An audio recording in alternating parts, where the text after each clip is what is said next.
Kanthapura, Chapter 12. In Vaisakh men plough the fields of Kanthapur.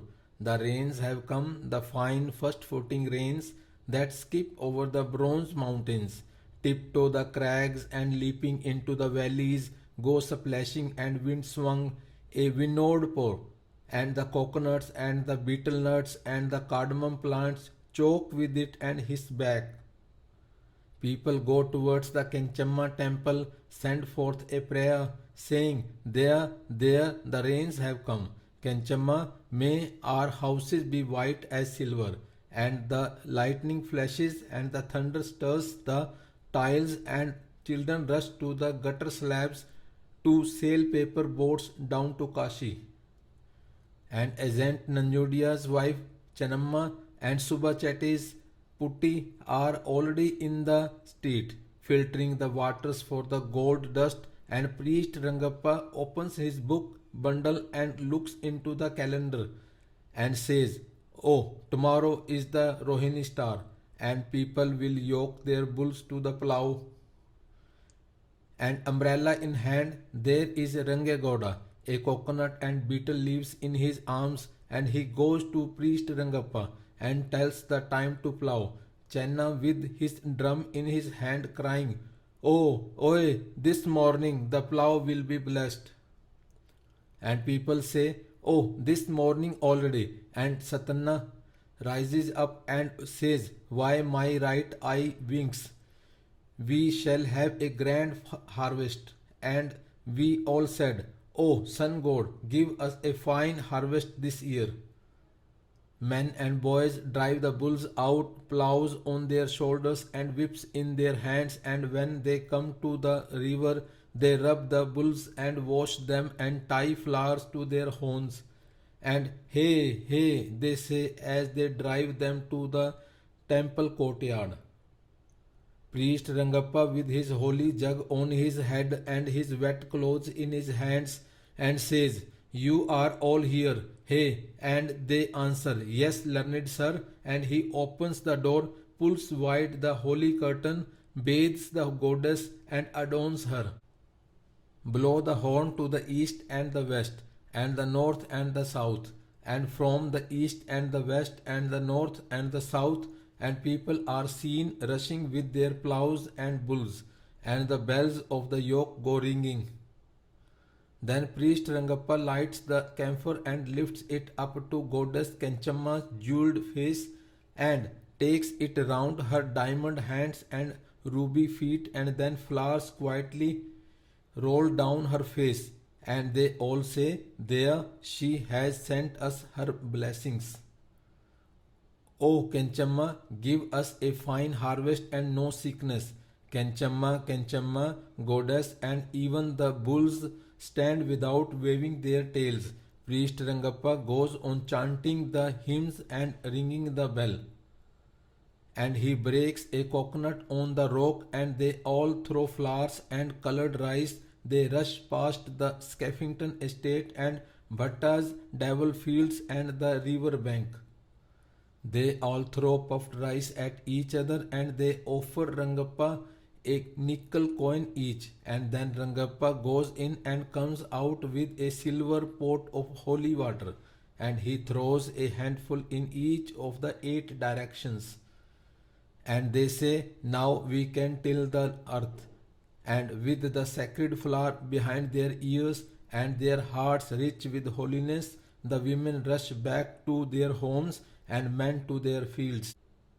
When men stop the bulls working and seated beneath the tamarind trees, they light their bidis, and when the cows are milked, women take them their food. Today there will be sweetmeats and fresh rice. O Kenchamma, in a week we shall have ploughed and manured and sowed. Send us rain for 3 days, dry weather for 2 days, and rain again, a fine soft rain, Kenchamma. And when Murthappa comes, let the rice be fine as filigree and the mangoes yellow as gold. And we shall go out, horn and trumpet and gong before us, and break coconuts at his feet. O Murthappa, Kenchamma will protect us all. Vasudev said Bade Khan was looking strange lately and that something must be in his head, but Rangamma said, well, so be it. What does it matter? We are so many now, and everybody said, well, it will be fine when Murthy comes. Priya Rachanna says, why not build a pandal at the entrance of the village, like we do when the collector comes, and they go to see Rangamma. Mother Rangamma, when is he coming? Or Murthappa? And Rangamma says, I do not know, it must be on Saturday or Tuesday. And that afternoon, postman Subbiah comes running with the blue paper in his hand and says, Rangamma, Rangamma, your Murthy is released. And we all say, show us that, show us. And Rangamma snatches the paper and reads out that Murthy has been released from prison and that he has said this and that, and Shankar had organized a huge meeting to receive Murthy. And we all said, so he's coming now, he's coming. And we left our vermicelli paste and cotton wicks and we sang, the blue god he comes, prancing and playing, and the Prayas went to the mango grove and tore down young leaves and twigs. And Patel Rangegoda said, take 2 banana trunks from my garden. And they slew 2 banana trunks, and when evening came, there swung over the Karwar road a yellow arch of banana leaves and a green festoon of mango leaves, and everybody said, it will be so fine on Tuesday, it will be like the swing festival of the goddess. But when Venkamma hears of this, she says, oh, you polluted ones, this is what you are going to do? Well, well, and she rushes straight to Rangappa to consult him about her daughter's nuptial date, for young Nanja had come of age a few days before. And she says, can't it be this Tuesday, Rangappa? And Rangappa finishes his evening prayers and takes a pinch of snuff, and opening the calendar, he says, why, it may be, but they say that fellow Murthy is coming. And she says, it is just that, Rangappa, don't you see? And she sends messengers to Allur to inform her gap-toothed son-in-law of the nuptial ceremony. And the next morning at the river she says, I want my daughter to go to her husband's house soon. Tuesday will be the nuptial day, and you are all welcome, sisters, and the invitation will be sent on to you. And we all say, but that's the day Murthy is coming. And she says, well, choose between a Brahmanic feast and a feast for a polluted pig. And they say, why, of course, Murthy was excommunicated, but how funny that we forgot all about it since he's been in prison.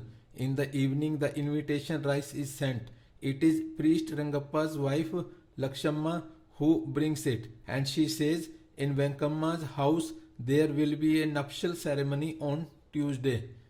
You are all invited, and they offer kumkum to her silently in return, and everybody asks, and now what shall we do? And they speak of it to their husbands, and their husbands speak to their aunts, and the aunts say, why, you cannot refuse a nuptial feast if there is no married woman to offer kumkum water to the wife and husband. Well, tomorrow you may have your own daughter's marriage, and she may go unblessed. And they all say, of course, of course. And the next morning at the village gate, carts are seen to come up, carts from Allur that bring Venkamma's son-in-law and his relations and his relations. And when they are at the mango grove, they see Bade Khan coming down the Babur mound, his dog and boots and kamarband and all. The cornets are already piping the song of welcome on Venkamma's veranda. They said Murthy would come by the blue bus that runs from Kalapuri to Karwar, and we all said, that will be when the sun has passed over the courtyard. And we were at the village gate with blankets and coconuts and horns, and the weaver folk were there with silk upper clothes. and the potters with pots, and the betel sellers with betel leaves, and Ranga and Sata prepared the kumkum water, and they gave us all colored rice, and we all said, "He'll be here soon, he's coming, he's coming." And someone said, "Why, the bus must have met with an accident." And everyone said, "No, no, speak not of such ill omens." And suddenly there was a screech and hoot, and we said, "Why, that's the car." And we all thought, now the bus has stopped.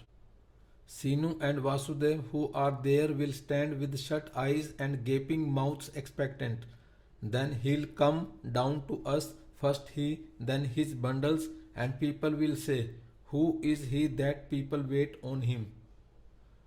Oh, if only we were there, and then he would take the road to Kanthapur, and hearts began to beat. When the bus arrived, yet we saw no Murthy, and the bus had surely passed by the river, over the bridge, and up the Santur valley. And our hearts began to beat like drums, and then a voice from Sinu came, and he was calling us, and we cried out, "What is it? What?" and rushed with the kumkum water spurting and splashing, and the flower garlands tearing in our hands, and the coconuts heavy. And what should we see in the Brahman square but a cordon of policemen round Rangamma's house? And Rangamma says, "Oh, what are they doing?" And Sinu answers, "Why, Murthy is in. They took him out of the bus at Madur and brought him by the Elephant Valley and the Bear's Hill by car." These villagers cry out, "Vande Mataram" and "Mahatma Gandhi ki Jai." And the police inspector comes out of the house and says, "No shouting, please. Please disperse." Rangamma comes up the veranda and says, "Brothers and sisters, in the name of Murthy, let us disperse." And we all stand silent. And then Rangegoda says, "Let us obey the mother."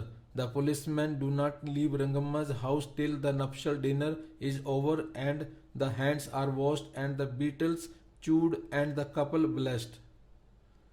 And as the guests walk back home, their glasses in their hands, they look at Rangamma's house and hands and say, "They've come again."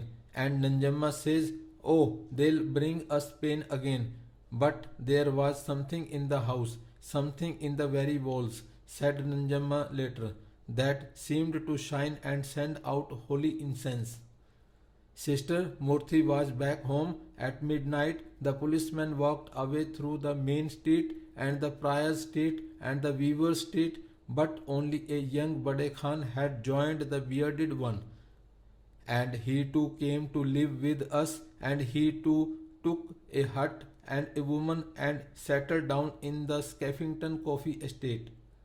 In the morning we saw Murthy at the river. Why, sister, he was as ever. Why, when one goes to prison, one is as ever. Thank you.